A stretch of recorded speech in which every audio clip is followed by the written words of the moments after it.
notre périple à travers l'espace. Nous nous étions arrêtés près de Neptune. Vous pensez qu'il n'y avait rien d'autre dans notre système solaire que les 8 planètes que nous connaissons tous. Détrompez-vous.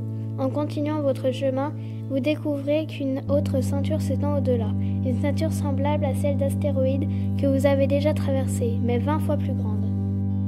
Elle a été nommée la ceinture de Kuiper. On y trouve non pas des roches, mais ce qui ressemble à de grosses boules de neige sales.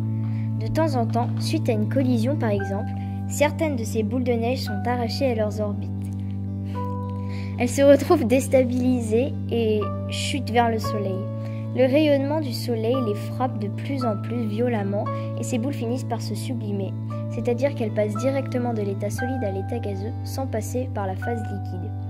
Elles laissent alors derrière elles de longues traînées de gaz et de petites roches glacées qui réfléchissent les rayons de notre étoile. C'est ainsi que ces lointains vestiges d'un temps passé deviennent les merveilleuses célestes que nous appelons comètes.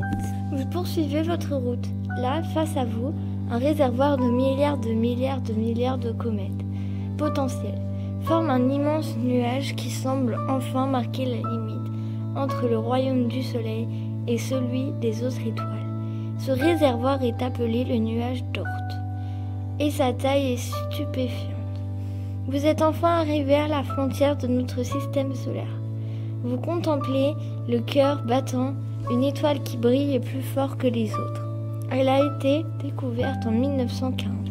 C'est une étoile, la plus proche du Soleil. Son nom est Proxima du Centaure. Mais il est temps de revenir sur Terre. Notre chère planète, apparue il y a 4,56 milliards d'années, peu après la création de notre système solaire, et celui-ci s'étendra dans 5 à 7 milliards d'années quand le Soleil, 2000 fois plus gros qu'aujourd'hui, explosera. Une immense explosion qui ne fera cependant aucun bruit, puisque le son ne se propage pas dans l'espace.